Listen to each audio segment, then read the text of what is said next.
Los Angeles is burning, literally. Fires are ripping through the city, and while communities are scrambling to save what they can, it seems like leadership is just as lost as the hydrants are dry. Last night, I dove into the shocking realities behind these devastating fires, but today it's time to get straight to the point. Governor Gavin Newsom, Mayor Bryans, and even President Joe Biden are fumbling. They find themselves under fire, pun intended. The lack of resources, budget cuts, and now claims of diversity over merit are dominating the headlines. You know Black people got to be thrown under the bus somehow. It wouldn't be America if there wasn't some race in it. This time, race, gender, and orientation. But here's the question no one is asking. Are these excuses or are these failures by design? Chief Kristen Crowley is speaking out, pointing fingers and dropping truth bombs about what's going wrong. But is she revealing the whole story or just playing damage control? I'm breaking it all down. How budget cuts, systemic failures are fueling these flames. And trust me, this is going to go deeper than those burnt buildings. It's about lives, livelihoods, and accountability. So they were saying, hey, part of the problem is we diversified things to the point where now we diversified ourselves into an hell where we have people that are unqualified for the job. Los Angeles Fire Department is launching its first ever Diversity, Equity, and Inclusion Bureau. It is dedicated to ensuring a fair and equal workplace environment. And that's due to not getting the best person for the job, but not letting that be the priority, but letting diversification, in this case, women, become the top deciding factor if you're going to be working there. So this is kind of not the best picture, but you see the image of the three fire people. But one's a fire department chief, one's a assistant, and one's something else, but also has rank. So, and they're all named Kristen. That's crazy, 3 Kristens. And I don't know if that was just something that just accidentally happened. If it was 3 Marks, white guys wouldn't be complaining. If it was 3 Marks or 3, what's a good white name? 3 Todds. I don't know if I ever met a Black guy named Todd. But if it was 3 white guys named Todd, nobody'd be talking. This has been the culture war the last few years has been diversity, DEI. Before that, it was affirmative action. It was all these things. The talking point is that, hey, if we had more guys, instead of being worried about guys getting jobs, particularly white guys, then maybe the fire would be out by now, and maybe a lot of people's property would be saved by now, and yada, yada, yada, yada, yada. Was that there were too many white men who were firefighters, and we need to have a program in California to make sure we don't have enough white men as firefighters. And people were blaming these 3 individuals. Well, guess what happened today? Instead of just letting the blame be where it is, one of those Christians decided they wanted to speak up and defend themselves and defend the department and defend all the firefighters that work under her employ. Did the city of Los Angeles fail you and your department and our city?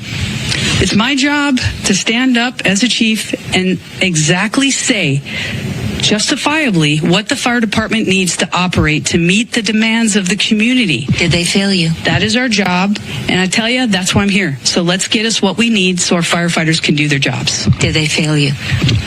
Yes. Chief Kristen Crowley, I believe the anchors wanted to ask a question. Had some comments. We do, Gigi. If you could please ask her regarding the Times article that came out that the Santa Ynez Reservoir was closed to repairs and it was empty. 117 million gallons of water. Hold on a second, guys. I gotta make the distinction here. This fire chief, Kristen Crowley, she just said something I don't think I usually hear when it comes to these interviews. She gave a yes or no answer. She tried to fight off for a second. Like for 2 seconds, she was like, hey, I just need what our department needs. That's what I'm here to talk about, what we need done. But when the reporter went back at her the second time and said, have they failed you, yes or no? She paused, she took a breath, and she said the things. After that, all that needs to be said has been said already. The conversation is pretty much over because she's given us exactly what we needed to know. In her estimation, the problems or the reasons why the fires have been so devastating, part of that is due to the fact that the fire department, the fire department just has not been given what they've been needing in order to meet the needs of the people. This article that came out that the Santa Ynez Reservoir was closed to repairs and it was empty. 117 million gallons of water could have been used in this fight. The question is about the Santa Ynez Reservoir being empty. There's been a lot of questions about that. Sure. So my stance on this is when a firefighter comes up to a hydrant, we expect there's going to be water. We don't control the water supply. Our firefighters are there to protect lives and property and to make sure that we're properly trained and equipped. That's my position on this. So if there's no water, I don't know how the water gets to the hydrants. Please defer that to DWP or whomever controls that part.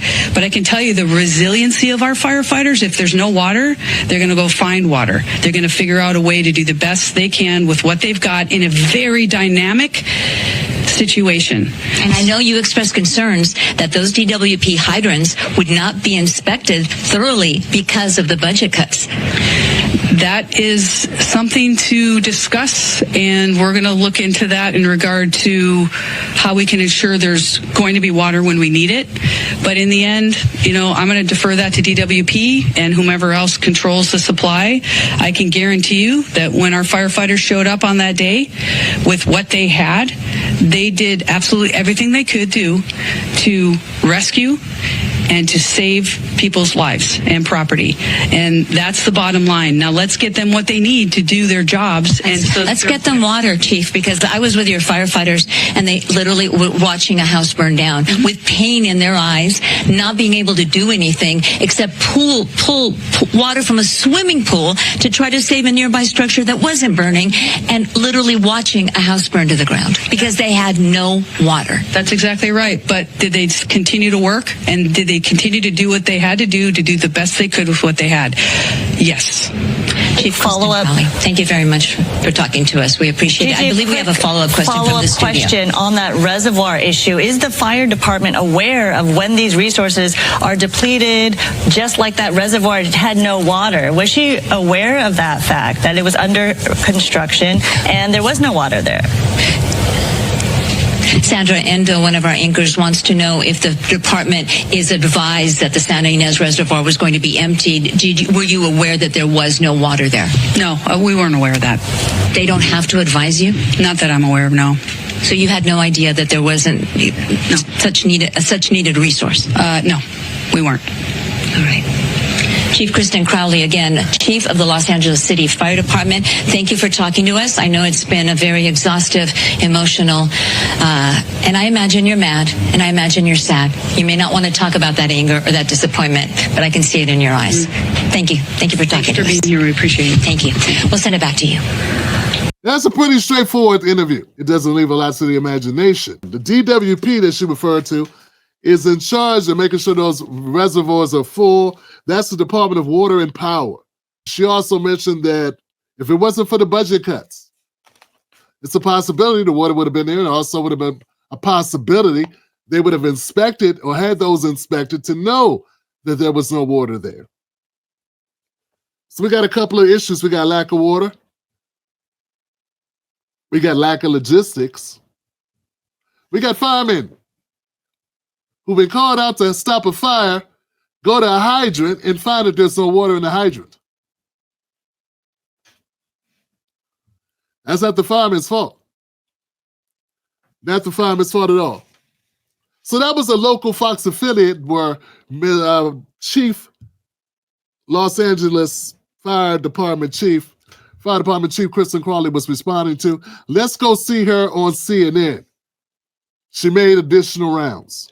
To be clear, the $17 million budget cut and the elimination of our civilian positions like our mechanics did and has and will continue to severely impact our ability to repair our apparatus. So with that, we have over 100 fire apparatus out of service, and having these apparatus in the proper amount of mechanics would have helped. And so it did absolutely negatively impact. I want to also be clear that I have, over the last 3 years, been clear that the fire department needs help. we can no longer sustain where we are. We do not have enough firefighters. With that, I have also requested multiple budgets, interim budgets, to show how understaffed, under-resourced, and underfunded the LAFD is. So with that, also, we have clear data that shows the LAFD needs more help. We need 62 more fire stations. These reports also show that we've had a 55% increase in overall call volume since 2010. And guess what? We're doing it with less firefighters. I was also directed to develop a plan as part of a budget reduction exercise, and that could equate to $48.8 million. And I rang the bell that these additional cuts could be very, very devastating for our ability to provide public safety. That would have resulted to 15 fire stations closing down and potentially the elimination of over 300 firefighters. Again, I want to be clear that I submitted a very large budget that will actually allow our firefighters to do their job. Okay. Wow, once again, it appears to be a very straight shooter. I think some of the criticism that was at least laid at the feet of Kristen Crowley here, the chief, that was pretty much immature. Seems like maybe the people that were making those accusations were doing so basically because they're bigots. Basically because they may have a little misogyny going on. Because she sounds like she's on top of her job. There may be a woman that failed at her job, but that woman may be the mayor. And God forbid, it may have been a man that failed at his job. And that man may be Gavin Newsom, Governor Gavin Newsom. Let's just, let's take a second here, guys. I want to make sure we understand. $17 million. That's how much was cut from the budget, which she says does impact services because that's less that they have to work with. In fact, she has a number for that. 100 fire apparatus. 100 pieces of fire apparatus. I don't know what that is. I don't know what fire apparatus is. We're talking about hoses. We're talking about equipment, trucks. What are we talking about? It's a resource. It's unavailable. She says the LAFD, Los Angeles Fire Department, was underfunded and it needs more help. They need at least 62 more fire stations. 50% call volume was up, and they've been doing that with less firefighters. They've been needing more firefighters. She's been ringing the bell. She put together a large budget. It's been submitted that would cover all of the costs. I can tell you one thing that she's doing that I do admire, and that is you got to strike when the iron is hot. Yeah, you can't pull punches because you got a female mayor named Karen Bass. You can't pull punches because Gavin Newsom's a really nice guy and he's got great hair. And he does a great acting job. No, that's not a reason to pull punches. When you're fighting for the people, you got to go in, you got to kick ass, you got to take names. And it's okay if you misspell some of the names in the process. That's what you got to do. So I said this earlier yesterday. I was saying how, it doesn't seem to me how there could ever be a system in the LA Fire Department or a circumstance where there would be a lack of diversity when it comes to fires or firefighters. Because as I recall, they love using prison labor. Well, I was right about that, but also it's a little bit more complicated. The Los Angeles Fire Department does use prison labor, okay? And it's horrific that they do that. And I was correct. It is predominantly Black Americans and Latinos that do these fires, that fight these fires.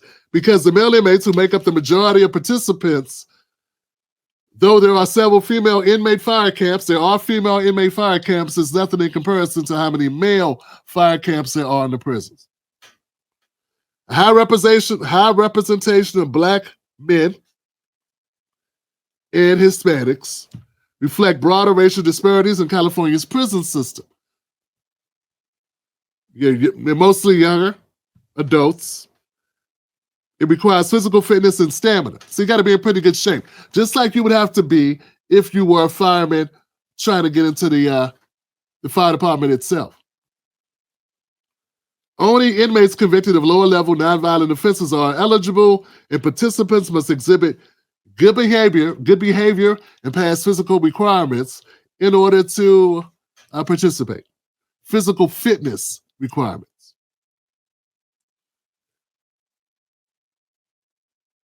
Career firefighters in California's fire departments have historically shown significant demographic disparities. The workforce has been predominantly white. That's 65 to 70%. Predominantly, it would be very hard not to find a man, because 95% of firefighters are men. Let's talk about demographics when it comes to firefighters. There are a lot more Hispanic firefighters, for instance, 15 to 20%. Black firefighters, 3 to 5%. Asian firefighters, 3 to 5%. So when it comes to being hired to be a fireman and being in a prison fire camp and be allowed to fight fires, that's a different story. So what I'm trying to say is, yeah, we got an issue here with disparity with the hiring practices of the Los Angeles Fire Department. There may be, but they're not filling them with anybody. They got empty seats to begin with. So they had this initiative that they wanted to hire more women, because historically there's a low access of women into the fire department. That's just across the board. But there's also a disparity of who they hire as private citizens. Now, I don't know if that's because they're not applying, or I don't know if that's because they're just not getting hired. There's been several discrimination lawsuits and settlements in recent years regarding hiring practices, workplace treatment, which have pushed some departments to reform their recruitment and promotion processes.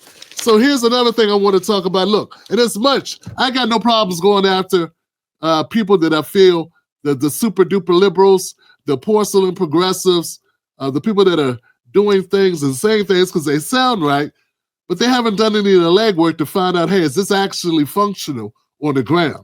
See, I'm cool for us to say we need more black people fighting fires, but give me the data that shows that they're trying to fight fires, and we're talking about private citizens who are making this their career.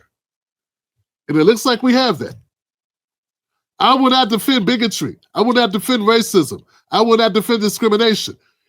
So these programs that I heard Scott Jennings talk about was that there were too many white men who were firefighters, and we need to have a program in California to make sure we don't have enough white men as firefighters. So we have DEI, we have budget cuts, and yet I'm wondering now, if your house is burning down, how much do you care what color the firefighters are? You can respond, and then listen. I am so tired. You know what? There was an article that just came out that said that actually the most educated demographic in this country right now is black women.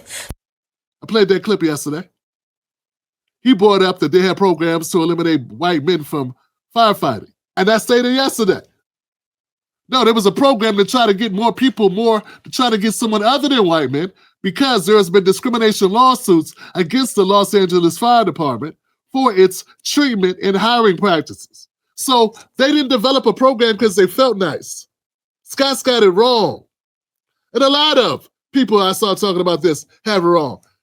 They didn't start these initiatives because they got the warm and fuzzies and they wanted to go get a bunch of blacks or Latinos. These programs were started, at least a portion of them were started to mitigate lawsuits. Stop. Okay, I wanted to record this and put this in because I'm going to make things crystal clear for everybody watching. Some of our people watch a little bit too much Charlie Kirk. They want to rock out too much with Pat Bet-David over there at Valuetainment, and gloss over the fact that the Los Angeles Fire Department has faced discrimination charges from individuals as well as class action lawsuits due to discrimination on the basis of race, gender, and orientation. Those class action lawsuit settlements, some of those settlements, they came in the form of money, obviously, but also as a response to the settlements, the Los Angeles Fire Department has tried to initiate programs to say, hey, we're going to do a better job. We're going to stop just hiring white guys. Because that's all they've been doing. And it's been systemic for 100 years. And it's not just the Los Angeles Fire Department either. It would be remiss of me not to mention this is a problem in fire departments across the country. Very similar problems other places. But we're talking about the LA Fire Department right now, and I'm tired of people acting as if, oh, this is just DEI, and the Los Angeles Fire Department just wants to be woke. No. And another thing you're not going to hear everywhere else. Most of the people employed at the fire departments are white men, middle-class white men. That's important to mention. And those middle-class white men don't want to give up jobs and share jobs with black men and black women and Latinos and others. This is a problem when you're trying to build a coalition and when you're saying we want to make this Republican Party bigger, but then you don't want to admit that there's racial discrimination within many of the constituents that fit your demographic of your party, i.e. middle-class white guys.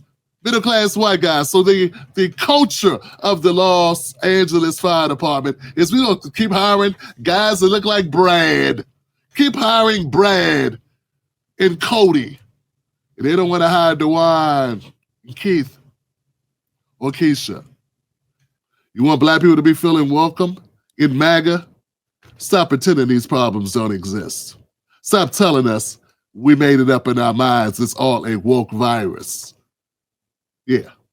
All of us are not bleeding heart liberals and all of us are not porcelain progressives, but we are black and paying attention and conscious and not kissing ass. We want equality as well as the ability to work together. But we got to have equality. Some of those white guys treat black folks the same way as they treat migrants and immigrants. And that's something black folks need to be aware of. Our fight ain't over. Now back to the video. Yeah, they didn't just wake up one day and say, hey, we need to diversify this place. Get us a new coat of paint. They did it as a response and a reaction and maybe the condition of a law settlement. We have a horrific practice in LA of using inmates to fight forest fires, wildfires, fires of this nature. That's one issue. The other issue is we have a lack of money in the budget. Budget monies were cut from the budget of the fire department, and lo and behold, we're in a catastrophe. And guess what we don't have? Resources. And this happens sometimes. You make cuts on something, you think, hey, you know what? Rob Peter to pay Paul. And then Peter wants his damn money, and you already paid Paul. And now Peter has to wait. But guess what? Paul's ready to break your legs. And that's what's happening in Karen Bass. I'm confident you're going to be an outstanding mayor of LA. Oh, thank you so much. Los Angeles, together is how we will get through this. And I'm not going to feel bad for it. I'm not telling you to make you feel bad for that, because that was a decision. You could say, hey, anything that deals with life and death, and there's been 10 deaths due to these fires. This is Andy Ingram for The Tim Black Show. We have a correction. As of today, 11 people. 11 people are so far known to have died across the Los Angeles area after destructive wildfires fueled by dry conditions and powerful winds erupted Tuesday. Our condolences go out to the friends, family, and neighbors during this horrific time. Now back to this crucial segment with Tim Black. And people's entire lives up in smoke. Karen Bass could have came in with an initiative in her head and said, you know what? I'm not going to cut anything that has to do with life and death. I don't care what these people tell me. I don't care what the folks that are already in power are telling me. I don't care what my chief of staff is saying. I don't care what advice they give me. These are certain things I'm just not going to cut, because I'm not going to come back and be the one with my butt in a sling because I listen to you guys. Because the person that's going to fall on the blade will be moi. This is a grown person's game. Karen Bass is a grown woman. She made that decision. This idea that, oh, they're attacking her and we need to all go fight for her. I don't play that game. Nah, I don't play that game. You don't cut fire departments And then there's a fire, and there's no resources, or not enough resources, and then everybody acts like, oh my God, the bigots are coming for me, the bigots are coming for me. No, the people that are hurt are coming for you. The bigots or your competition, the other side of the aisle, they're going to use whatever they can use on you. But if you don't give them the keys to drive you, they can't take you nowhere. That's what the old guy used to tell me on the block, man. Called him Crab. Because he talk like this.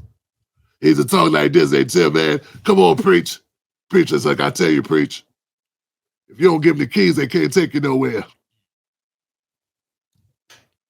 You know, I was a youngin' trying to figure life out.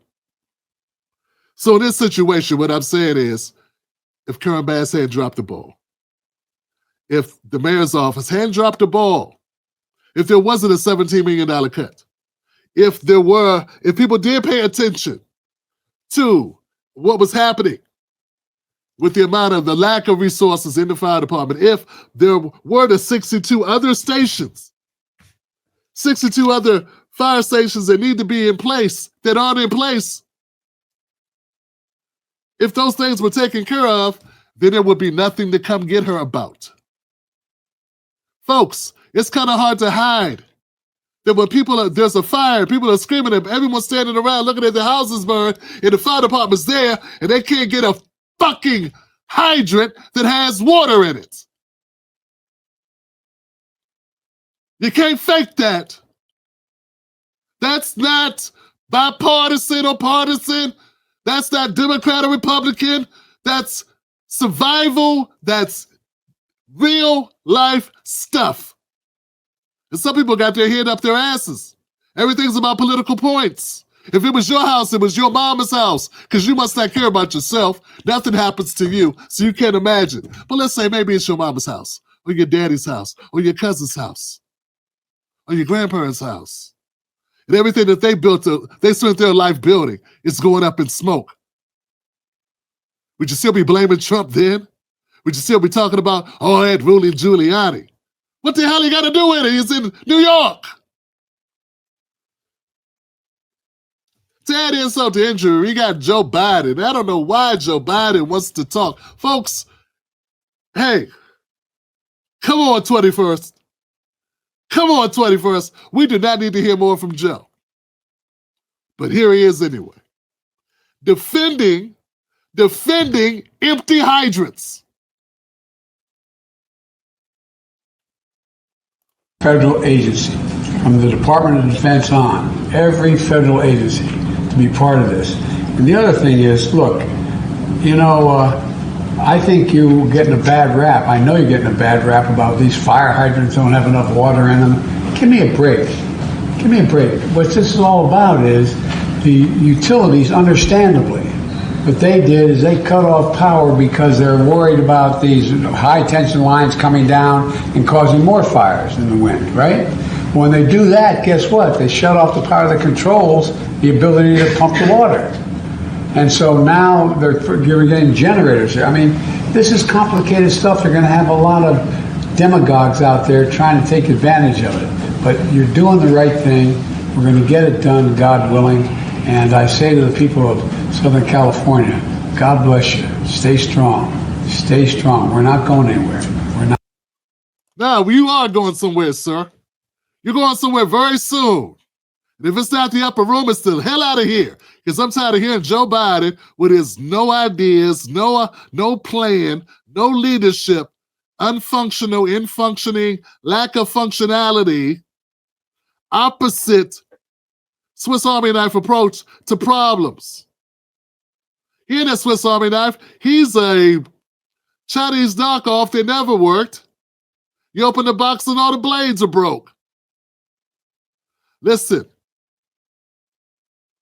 a water hydrant, pretty simple. You turn the knob, the water comes on. Don't talk to me about all the things behind the scenes that aren't working correctly. There's a water reservoir that's empty, Joe. It's empty. We got Gavin Newsom sitting back there with nothing to say. We got Karen Bass with her hair in pigtails like she's a little girl and she don't know what the hell is going on. These people get elected, they should not be elected. That's what happens. People fake the funk like they're really serious about this job, and then they come in and they can't do the job. Or they come in and they play corrupt games. They're getting a bad rap. See, they're all still playing political games, man. We're talking about people's lives, people's livelihoods, their lives, everything that they've owned, all their memories, all their material goods, everything. God. We got this guy talking about we're getting a bad rap about the fire hydrants. Is there water in it or not? How many fire hydrants were empty?